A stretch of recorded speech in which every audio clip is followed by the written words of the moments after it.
안녕하십니까. 저는 이제 70 먹은 할머니입니다. 제 기구한 인생에 대해 넋두리를 하고 싶었는데 이렇게 사연을 올리는 채널이 있다니 참으로 좋네요.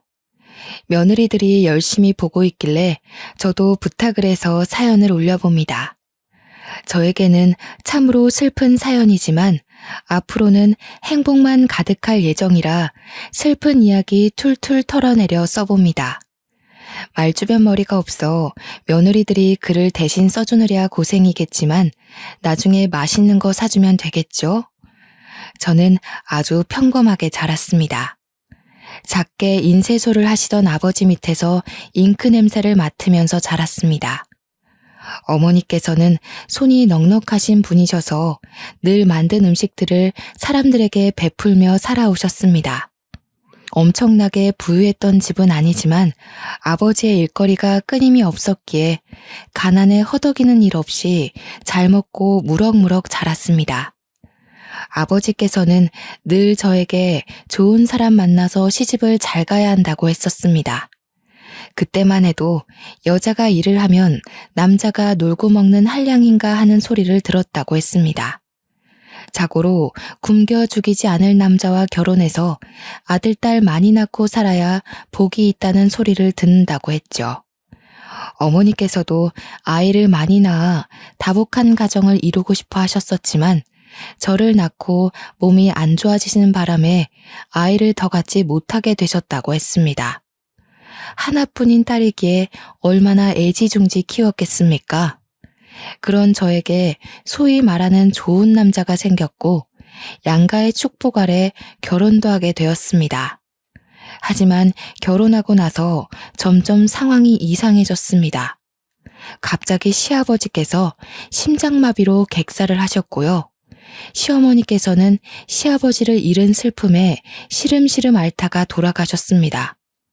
결혼하자마자 치룬 장례에 저는 정신이 없었습니다. 거기다가 두 분의 상을 치룬 지 얼마 안 돼요. 저희 아버지 인쇄소에 불이 나서 주변 건물들까지 손해를 끼치고 말았습니다. 한순간에 전 재산을 잃고 주변 상가에게도 피해를 변상해야 했습니다. 그래도 저는 두 분 건강에 이상이 없다는 것만으로도 감사했습니다. 하지만 빚더미에 앉게 되었습니다. 그때는 보험이랄 것도 제대로 없어서 피해 변상은 고스란히 아버지의 몫이었습니다. 저희 남편은 제 부모님의 몫의 빚까지 떠안아 주겠다고 했습니다. 저는 면목이 없었죠. 하지만 정말 좋은 남자였습니다. 저에게 아무런 걱정하지 말라고 우리 마누라 고생은 절대 안 시킨다면서 본인 일을 늘리더라고요. 남편은 건설 현장에서 타일을 붙이는 일을 하는 타일공이었습니다. 몸이 매우 힘들지만 일을 하는 만큼 돈을 벌 수 있는 직업이었습니다. 남편은 일을 늘려서 하루 종일 집에 붙어 있지 못했습니다. 그런 남편을 보면서 저희 친정 부모님은 참 마음 아파하셨습니다. 그러다가 어깨를 다친 남편이 잠시 일을 쉬게 되었어요. 목구멍에 풀칠이라도 해야 하는데 너무나도 걱정이 많았습니다. 제 걱정이 늘어나고 한숨이 늘어날 때마다 남편은 늘 미안해했습니다. 미안해 여보, 내가 다치지만 않았어도. 무슨 그런 서운한 소리를 해요. 당신이 이만큼만 다친 것도 너무 다행이에요. 저는 남편을 대신해서 일을 하기 위해 부업을 시작했습니다. 친정 부모님께서도 부업을 하는 저를 보고 같이 도와주시기 시작했어요. 그렇게 소일거리를 하며 한 푼 두 푼 모아 빚을 갚고 남편의 어깨도 회복되어 다시 일을 시작했습니다. 당시에 새로운 건축 양식이 유행하면서 화장실에만 붙이던 타일을 주방이나 거실에도 붙이기 시작했어요. 남편의 일거리는 늘었고 저희 가족은 다시 안정을 찾을 수 있었습니다. 저는 하던 부업을 놓치지 않고 열심히 가게의 보탬이 되기 위해 노력했습니다. 그러던 어느 날 친정 어머니께서 저에게 급히 전화를 하셔서는 혹시 임신했냐고 물어보시는 거예요. 저는 별다른 증상을 못 느끼고 있었는데 순간 생리가 늦어지고 있다는 것을 알았습니다. 그래서 왜 그러느냐 여쭈어 봤더니 글쎄 친정어머니 꿈에 황금거위가 날아와서 황금알 하나를 품에 쏙 안기고 사라졌다는 거예요. 내가 태몽을 꾼 게 확실하지? 아직 몰라요. 생리가 좀 늦어지긴 하는데. 어머 얘, 그럼 임신이 맞나 보다. 근데 내가 이게 태몽인지 아닌지 조금 헷갈렸던 부분이 있는데. 꿈 끝이 별로 안 좋았어요? 아니 글쎄 내가 알을 잘 품고 가다가 돌뿌리에 넘어져서 알을 깨트렸지 뭐야. 근데 노른자가 2개나 있더라고. 터지긴 했지만 그래도 괜찮겠지? 저는 어차피 꿈이고 아직 임신한 것도 아닌데 너무 걱정하지 마시라고 전했습니다. 그날 저녁 약국에서 임신 테스트기를 사왔어요. 약사님께서 아침 첫 소변으로 하는 게 가장 정확하다고 하셔서 다음날 아침까지 기다렸습니다. 임신 테스트기에는 양성 반응이 떴어요. 제가 정말로 임신을 하고 만 것이었죠. 아이를 벌써 가지려는 계획은 없었지만 그 당시에 계획이라는 게 뭐가 있나요? 생기면 생기는 대로 낳는 것이 당시의 규칙이었죠. 그런데 이상하게도 먹는 거 없이 살이 많이 찌기 시작했어요. 입덧이 꽤 심한 편이었음에도 불구하고 다른 임산부들보다 배가 훨씬 불러왔습니다. 그 당시에는 조산원이라는 곳에서 애를 낳는 것이 대부분이었습니다. 돈이나 좀 있거나 아니면 고위험군 산모일 경우에나 병원에서 애를 낳았죠. 산파가 아이를 받는 전문 조사원에 다니고 있었으니 요즘 말하는 초음파니 뭐니 그런 검사는 없었습니다. 남편은 그냥 남들보다 아이가 큰가 보다 했지만 저는 뭔가 불안했어요. 고작 임신 4개월일 뿐인데 다른 임산부들 7개월쯤 되는 배를 가지고 있었거든요. 저는 남편이 일이 바빠 혼자 병원으로 향하고 있었습니다. 평소와 다를 거 없이 버스 정류장에서 버스가 언제 오나 목 빠지게 기다리고 있는데 뒤에서 누군가가 저를 불렀습니다. 뒤를 돌아봤는데 아무도 없었어요. 영 꺼림칙해서 앞을 보려는데 다시금 소리가 들려왔습니다. 저 멀리서 웬 할머니 한 분이 색동 저고리를 입고 저에게 손짓을 하고 있었어요. 저는 덜컥 겁이 났습니다. 너무나도 선명하게 보이는 색동 저고리에 제가 귀신을 보고 있나 싶었거든요. 제가 쭈뼛쭈뼛 하면서 무시하려고 하자 할머니는 제게 큰 소리를 내면서 말했습니다. 당장 이리 오래도. 저는 제 귀를 쩌렁쩌렁하게 울리는 호통에 놀라서 뭔가를 홀린 듯 할머니 앞으로 다가갔어요. 할머니는 길에서 돗자리를 펴놓고 사주 같은 걸 봐주시는지 작은 나무상에 한자로 된 책을 3권 정도 올려두셨더라고요. 저는 임신한 몸이라 솔직히 뭔가 내키지 않았습니다. 호자, 이름이 뭐고? 제 이름이 왜요? 우리 할망은 그렇게 말대꾸하는 거 안 좋아한다. 이름이 뭐고? 윤순애입니다. 아이고, 이름 획수가 잘못된 게 틀림없네. 진실한 순자 쓰나. 제 이름은 참으로 진실로 할 때 순자를 쓰고 있었습니다. 한자를 말하지도 않았는데 덜컥 맞추는 할머니에 소스라치게 놀랐습니다. 우리 할망이 그러는데 이름에 삼수변 삼액자가 붙어야 하는데 기구한 운명의 획이 하나 추가되어 죽을 사가 붙었다고 하시는구만. 진실로 순자가 아니라 따라 죽을 순이 붙었어. 저는 너무나도 기분이 나빴습니다. 제 아이가 뱃속에 떡하니 자리를 잡고 있는데 그런 불길한 소리를 하니 얼마나 불안하고 불쾌했겠습니까?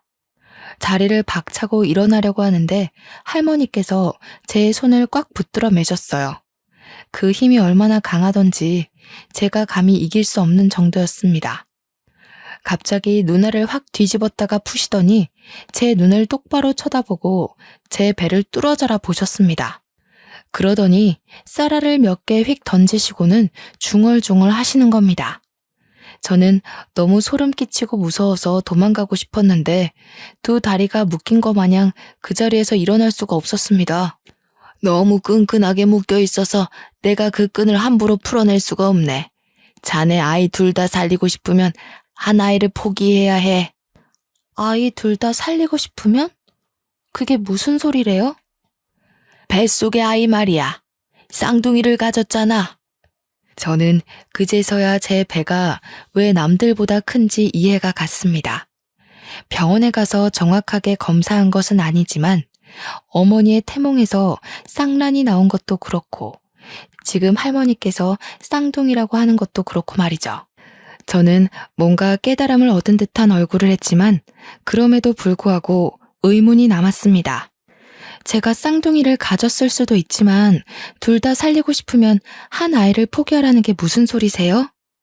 우리 할망이 자세하게 말해주면 운명이 바뀐다고 했는데 자네 인생이 기구해서 내가 조금 더 풀어주지. 뱃속의 쌍둥이 명이 짧아 따라 죽을 운명이란 말이다 이거야. 저는 점점 듣는 게 거북해졌습니다. 아직 태어나지도 않은 아이들에게 저주를 퍼부어도 너무 심하게 붙는 것 같았습니다. 할망인지 뭔지가 귀신인지 신인지 모르겠지만 우리 아이에게 저주를 붓는 것만 같았어요. 애 둘 다 낳을 생각 말고 하나만 낳아. 하나를 일찌감치 지우면 그 수명이 다른 쌍둥이에게 붙어서 오래오래 살 거요. 아니, 무슨 그런 저주를 퍼부으세요? 저주라니. 내 말을 들어야 다들 오래 살 수 있어. 그 아들이 따라 죽을 업보를 타고 태어나는 거니까. 내 말 들어. 할머니 너무해요. 태어나지도 않은 아이들한테. 내가 뭘 했어.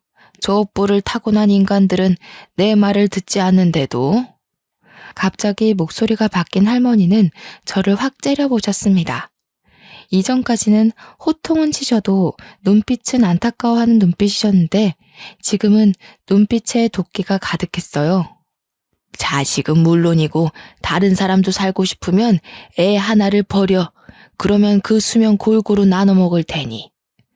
그러더니 할머니는 저의 다른 말들을 모두 무시한 채 나무 탁상을 탁탁 챙기고 돗자리를 휘리릭 말아서 들고는 골목 끝으로 사라졌습니다.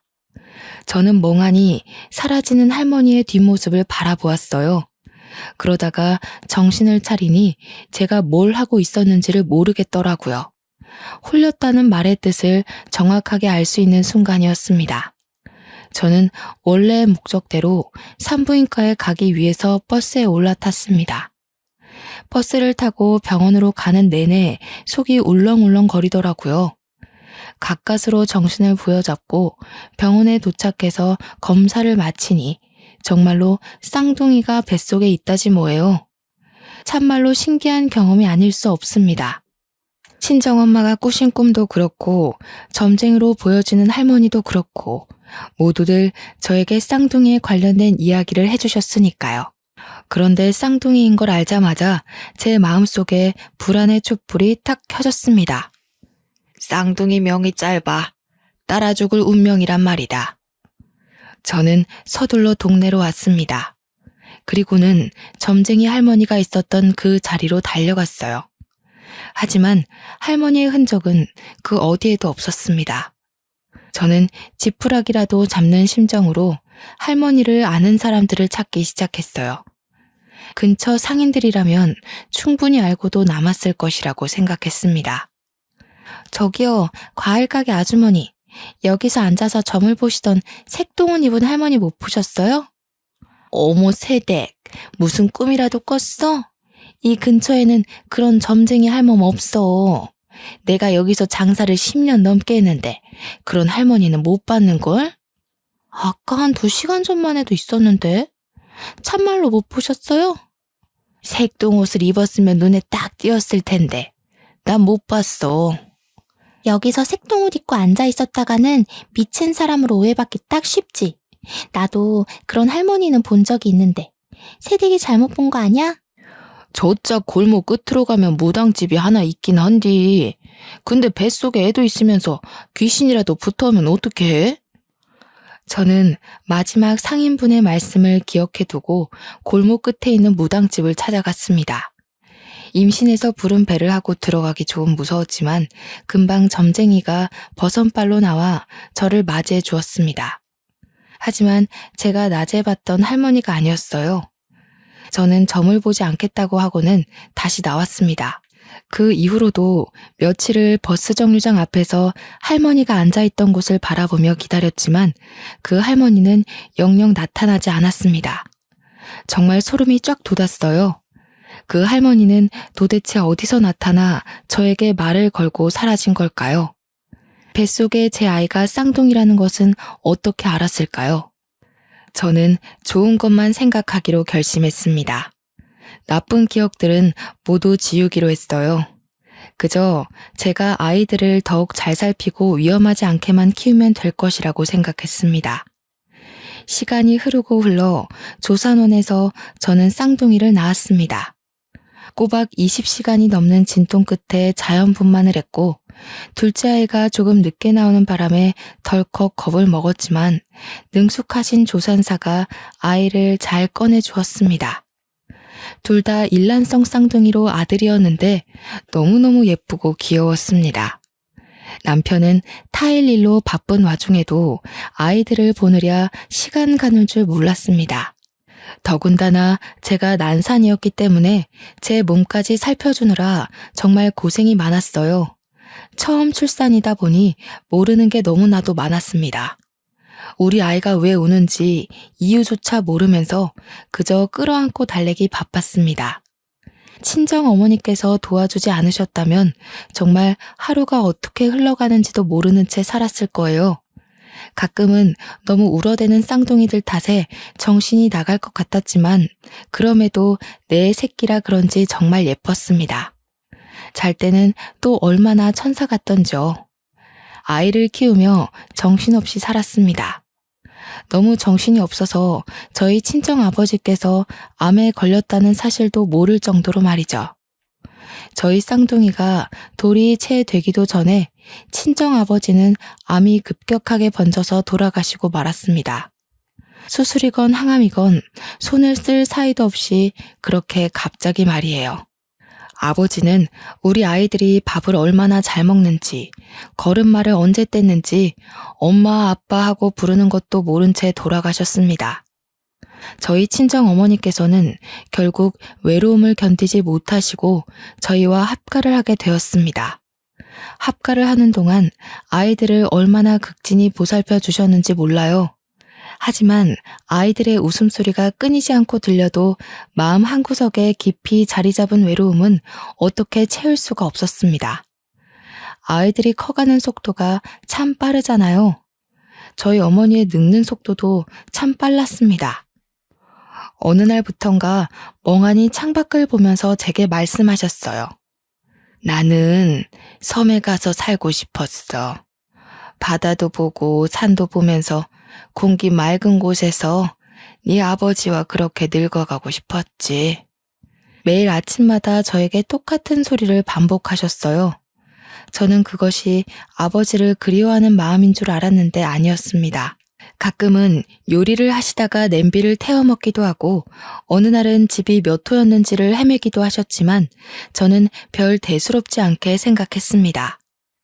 그러다가 아이들이 어린이집에 갈 나이가 되었고 남편은 타일 시공을 직접 하지는 않지만 현장에 계속 나가 있느라 바쁜 와중이었죠. 저는 친구들과 약속이 있어 어머니께 아이들을 하원시켜달라 말씀을 드렸습니다. 어머니는 4시까지 꼭 데리러 가겠다고 하셨지만 저는 친구들을 만나다가 어린이집에서 전화가 걸려와 황급히 집으로 가야 했어요. 어머니, 쌍둥이들 하원 시간이 넘었는데도 안 오셔서요. 그때는 이미 저녁 6시를 넘긴 시간이었습니다. 저는 놀래서 어린이집으로 달려갔고 아이들을 하원시켰습니다. 어머니께 무슨 일이 일어난 건가 싶어서 전화를 걸어보았지만 받지 않으셨어요. 놀란 마음을 부여잡고 집으로 가니 어머니께서 또 멍하니 창밖을 바라보고 계셨습니다. 엄마, 왔니? 그 아이들은 누구니? 저는 소스라치게 놀랐습니다. 어머니는 치매가 오신 거였어요. 그동안 수많은 증상이 있었음에도 불구하고 저는 제가 사는 게 바빠서 그걸 알아차리지 못한 것이었어요. 부랴부랴 어머니를 모시고 병원에 갔더니 이미 치매 증상이 꽤 오랜 시간 있었으며 진행이 된 터라 약으로 조절하기 힘들다고 했습니다. 저는 한동안 눈물로 밤을 지새워야 했습니다. 결국 어머니는 중증 치매 환자라는 검사 결과를 받게 되었고 아이들과 함께 살면서 위험한 일이 반복되어 결국 요양원으로 모시게 되었습니다. 어린이가 되어버린 어머니께서는 요양원에 들어가지 않겠다고 난리를 치셨지만 어쩔 수 없었습니다. 그런데 요양원에 들어가 외로움에 시름시름 앓던 어머니께서는 6개월 만에 자다가 돌아가셨습니다. 저는 너무 놀라서 요양원에 찾아가 혹시 제대로 잘 보살피지 않은 건 아닌지 확인해 보았지만 병원에서도 자연사로 결론 짓더라고요. 그때가 겨우 우리 아들들이 5살일 때였습니다. 저는 결혼부터 지금까지 시부모님, 친정부모님 4분을 모두 보내드려야만 했습니다. 문득 버스 정류장에서 우연히 만났던 할머니의 말이 떠오르더라고요. 자식들은 물론이고 다른 사람도 살고 싶으면 애 하나를 버려. 그러면 그 수명 골고루 나눠 먹을 테니. 소름이 끼쳤습니다. 정말 제 이름의 획순 하나로 이런 일이 벌어진 건가 싶었고요. 우리 아들들이 무탈하게 살 수 있는 방법이 무엇이 있을까 고민하게 되었습니다. 하지만 별다른 수가 없었죠. 병이 있는 것도 아니고 누군가가 우리 아이들을 위협하는 것도 아니었습니다. 남편은 매일같이 고민하는 저의 손을 꼭 잡아주며 말했습니다. 당신이 그 할머니에게 무슨 말을 들었던 너무 걱정하지 마. 아직 아무런 일도 일어나지 않았고 사실 우리 부모님이건 장인어른 장모님이건 하늘나라에서 부른 것일 수도 있는데 당신이 너무 그 할머니 말에 신경 쓰고 있는 건 아닐까 싶어. 나도 지워버리려고 노력 중인데 그게 잘 안 되네요. 우리 아이들 우리 손으로 지켜내면 되지. 우리가 더 보살피고 더 아껴주면 위험한 일 없을 거야. 남편은 저를 꼭 안아주며 말해주었습니다. 저는 불안함을 조금 내려놓기로 했어요. 그 뒤로 우리 아들들이 초등학교에 입학해서 체육대회를 할 때도 위험한 일이 생기지 않도록 담임 선생님께 신신당부를 했고요.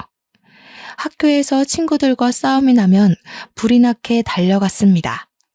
그때 당시만 해도 학교에서 체벌이 공공연하게 이루어졌던 시기라 매 학년마다 담임 선생님을 찾아가 체벌은 절대 안 된다고 말씀을 드렸고요. 시장을 다닐 때에도 제가 매일같이 데려갔고 또 데리고 오면서 위험한 상황 자체를 만들지 않으려고 했습니다. 물론 주위에서는 너무나도 극성이라고 손가락질을 하기도 했죠. 하지만 자식 목숨이 달린 일인데 어느 부모가 가만히 있을 수 있겠습니까? 우리 아이들은 무럭무럭 자랐습니다. 울음만 까져도 제가 소스라치게 놀랐기 때문에 정말 남자 아이들로서는 별로 상상할 수 없을 정도로 흉터 하나 없이 잘 컸습니다. 예방접종을 할 때에도 일일이 알레르기 검사를 하고 안전성을 수십 번 물어보고 맞췄으니까요. 아이들이 고등학생이 된 이후부터는 마음이 한결 편하더라고요. 성인과 별 다를 것 없는 몸을 하고 있었으니까요. 우리 아들들이 키도 꽤 컸고 몸도 다부졌거든요.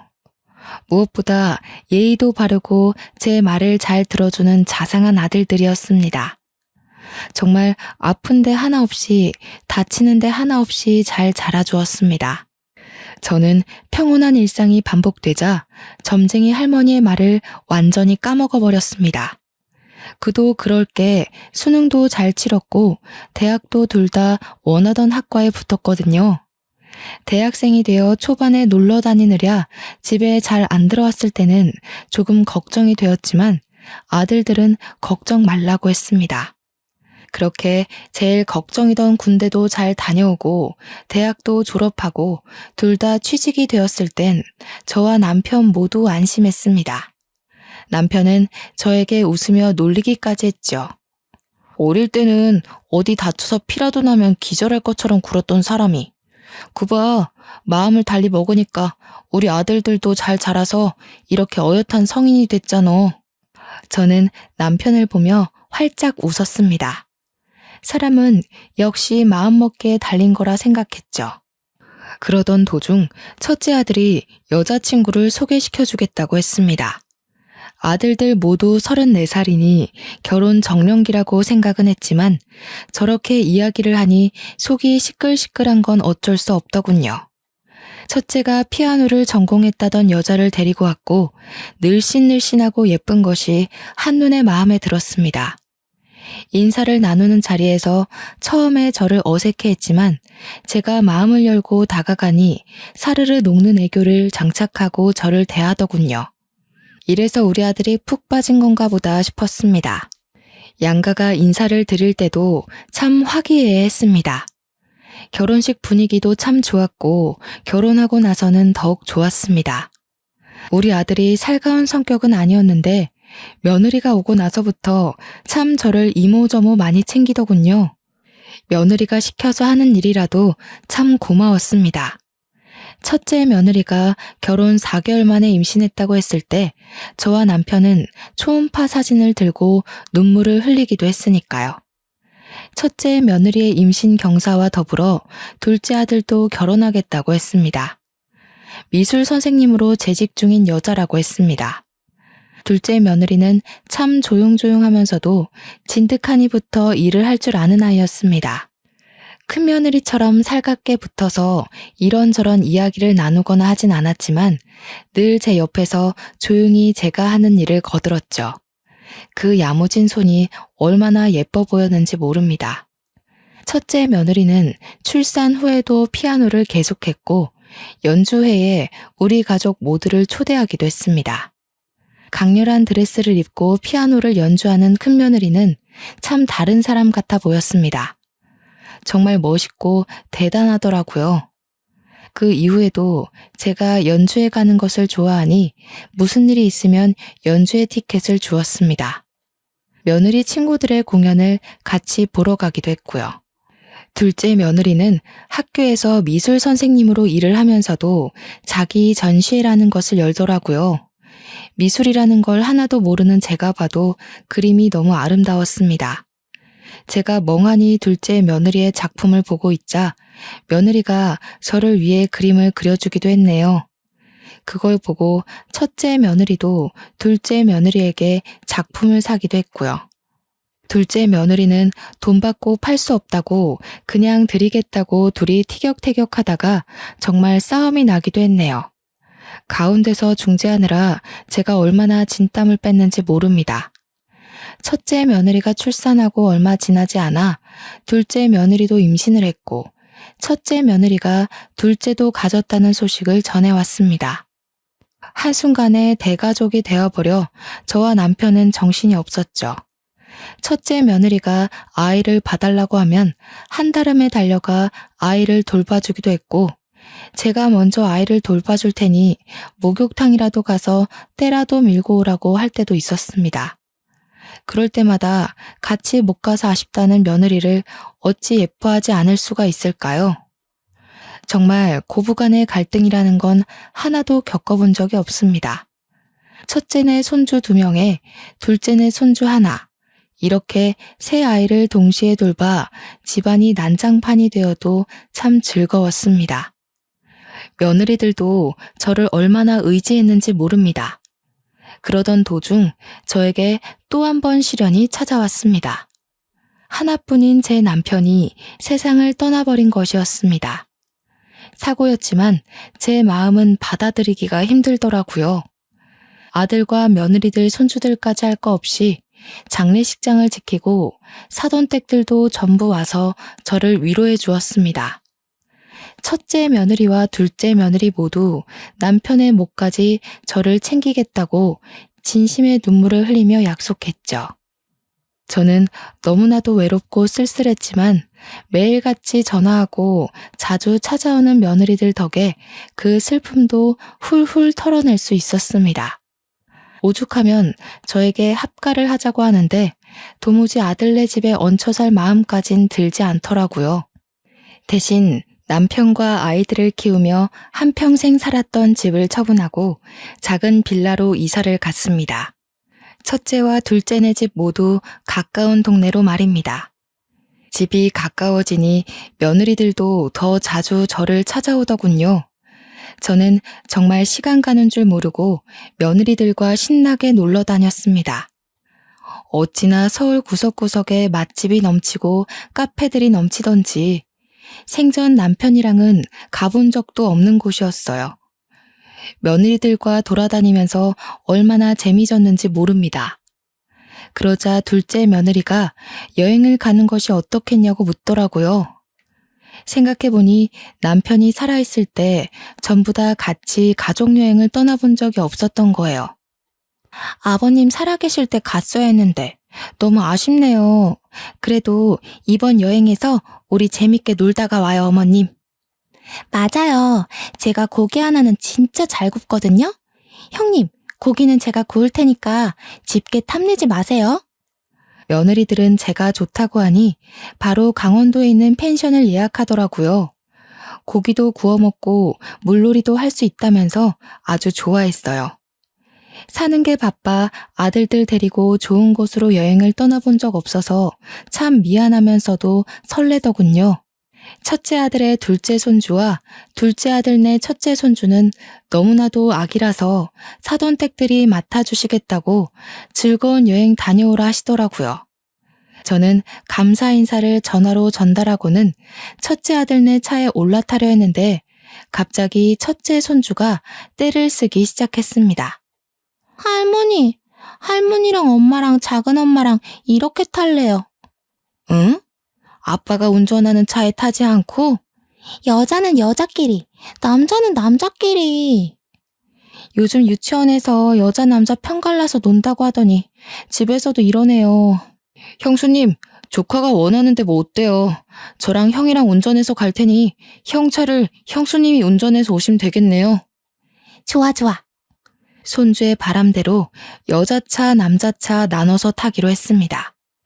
첫째 며느리가 운전하는 차에 저와 손주 둘째 며느리가 타고 둘째 아들이 운전하는 차에 첫째 아들이 앉았습니다. 그렇게 강원도 횡성에 있는 펜션에 가기로 하고는 차를 출발해서 한창 고속도로를 타고 있었습니다. 두 번째 휴게소에서 만나자 약속을 했다고 했는데 아무리 기다려도 아들네 차가 도착하지 않았습니다. 불안한 마음에 며느리들이 전화를 해봤지만 둘 다 전화도 받지 않았고요. 모르는 번호로 전화가 걸려오고 나서야 저는 점쟁이의 말이 떠올랐습니다. 온몸에 소름이 돋으면서 다리에 힘이 풀렸고 전화를 받은 첫째 며느리의 표정이 일그러지는 것을 보면서 확신을 했습니다. 둘째 며느리는 영문도 모른 채 주저앉은 저를 부축했고요. 첫째 며느리는 갑자기 온몸을 떨면서 눈물을 흘리기 시작했어요. 저는 그 모습을 보면서 같이 눈물을 흘렸습니다. 남편들 차가 사고가 나서. 네? 형님, 그게 무슨 소리예요? 며느리들과 저는 황급히 병원으로 달려갔고 거기서 싸늘하게 식은 두 아들을 만날 수 있었습니다. 과적제 화물 트럭에서 떨어져 나온 벽돌이 아들 차를 뚫었다고 했습니다. 벽돌을 맞은 둘째 아들은 즉사, 피하려고 차를 틀다가 가드레일을 받은 첫째 아들은 병원으로 이송 도중 사망했다고 하더군요. 그게 우리 아들들 나이가 고작 40살일 때였습니다. 아들들의 장례를 어떻게 치렀는지 기억도 나지 않습니다. 너무나도 정신이 없었고 온통 곡소리뿐이었습니다. 저는 더 이상 흐를 눈물도 없겠구나 했는데 또 눈물이 나오더라고요. 며느리들은 저를 붙잡고 어머니 어떻게 해요 하는데 해줄 수 있는 말이 없더군요. 발인을 끝내고 장지에 두 아들을 묻고 집으로 돌아와 아무도 없는 텅 빈 집에서 홀로 잠이 들었는데 꿈속에 그 색동옷 입은 할머니가 나타나더군요. 세월이 40년이나 흘렀음에도 여전히 버스 정류장에서 만났던 그 모습을 하고 말입니다. 내가 하나만 살리라고 했잖아. 그래야 수명을 늘릴 수 있다고. 네 이름 획수가 잘못되어 줄줄이 따라가는 거라고 했잖아. 이제 저는 어떡해요? 며느리들까지 무슨 화가 생기면 어떡해요? 네 핏줄의 인연이 모두 끝이 났으니 더 이상 따라가는 사람이 없을 게야. 그 말을 뒤로 한 채 할머니는 사라졌고 저는 꿈에서 깼습니다. 제게 나타나서 더 이상 따라가는 사람이 없을 거라 했지만 저는 불안했어요. 저는 빌라를 매매로 내놓았습니다. 자리가 좋고 신축이라 그런지 금방 좋은 값을 받고 팔 수 있었습니다. 남편과 살았던 집을 팔고 남았던 돈과 빌라 매매값을 합치니 수중에 4억 정도 생기더라고요. 저는 며느리들을 불렀습니다. 그리고 각각 2억씩 나눠주었죠. 며느리들은 절대 받지 못한다며 한사코 거절했지만 제가 큰 소리를 내니 마지못해 받았습니다. 나는 이제 바다도 보고 산도 볼 수 있는 섬으로 떠날 게야.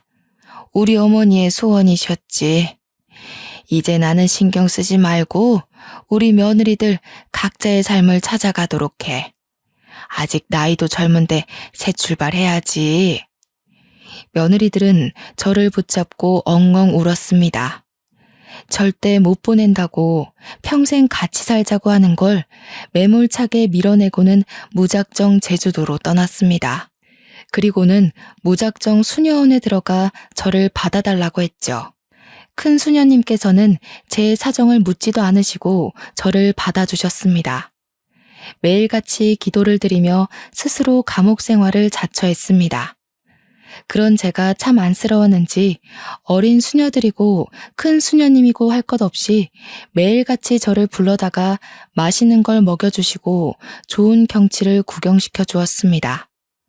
그럼에도 불구하고 저는 두 아들들을 먼저 보냈다는 죄책감을 이겨내기 힘들었어요.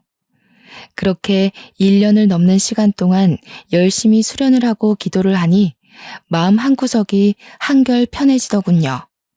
그런데 어느 날 큰 수녀님이 저를 찾는 사람들이 있다면서 기도를 하고 있는 저를 불러냈습니다. 앞마당에 나가니 첫째와 둘째 며느리들과 손주들이 저를 기다리고 있었습니다. 순간 눈물이 터지는데 흐르는 눈물을 막을 수가 없었습니다. 며느리들도 저보고 눈물을 흘리고 있더군요. 천천히 이야기하라면서 자리를 비켜주신 큰 수녀님 덕에 저희는 이산가족 상봉하듯 끌어안고 엉엉 울었습니다. 어디 가셨는지 알려주지도 않으셔서 정말 못 찾는 줄 알았어요. 알고 보니 저를 찾느라 참 고생했다고 하더군요. 제가 거주지를 옮기지 않고 지내다가 며칠 전에서야 전입신고를 수녀원으로 했는데 그걸 보고는 찾아온 것이었습니다. 어머님, 이제 저희와 같이 서울로 올라가요. 저희 그동안 취직도 하고 대출도 받아서 마당에 있는 주택을 샀어요. 어머님 모시고 살려고 일부러 큰 집으로 구했어요. 내가 염치 없이 어떻게 거기서 살 수가 있겠니? 괜한 짓을 했구나. 나는 여기가 편하고 저희 취업해서 일을 해야 한단 말이에요. 그럼 손주들은 누가 봐주시나요? 어머님이 와서 사랑으로 보살펴 주세요. 우리 남편들처럼 그렇게 키워주세요. 울면서 떼를 쓰는 며느리들에게 매몰차게 돌아가라 이야기를 하지 못하겠더군요.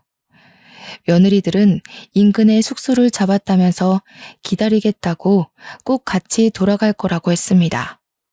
제 이야기를 대충 들은 큰 수녀님께서 무슨 걱정이 있으냐며 며느리들을 따라가라고 하시더군요. 우리 자매님께서 앞으로 얼마나 더 이 세상에 있다가 하나님의 부름을 받으실지 모르지 않습니까? 마지막은 가족들과 함께 오순도순 지내시면 얼마나 행복할까요? 저는 큰 수녀님의 말씀에 큰 결심을 하고 며느리들에게 연락을 했습니다. 내가 너희들에게 큰 짐이 될지는 모르지만 나 또한 내 가족과 함께 지내고 싶어 못 이기는 척 따라가마. 하지만 이거 하나만 약속해다오. 언제라도 좋은 사람이 나타나면 뒤도 돌아보지 않고 떠나는 게야. 어머님, 꼭 약속할게요. 하지만 어머님도 저희가 좋은 사람을 만날 때까지 절대로 만남을 강요하지 마셔요. 저희가 절대 죄책감이나 마음의 응어리 같은 게 남아서 이러는 거 아닌 거 아시죠? 정말 어머님과 함께 할 때 너무 행복했고 그 행복이 그리워서 모시고 살겠다고 결심한 거였어요. 나도 너희와 함께 할 때 참 행복했단다. 하지만 죽은 아들들 때문에 이러는 거면 내가 너무 부담스럽구나. 저희는 그저 어머님과 함께 하고 싶은 것뿐이에요. 말씀대로 약속 꼭 새겨 드릴게요. 며느리들은 걱정 말라고 약속을 꼭 하겠다고 했습니다. 저는 며느리들이 구해놨다는 서울에 마당이 딸린 주택으로 이사를 했고 지금은 손주들을 돌보면서 행복하게 지내고 있습니다.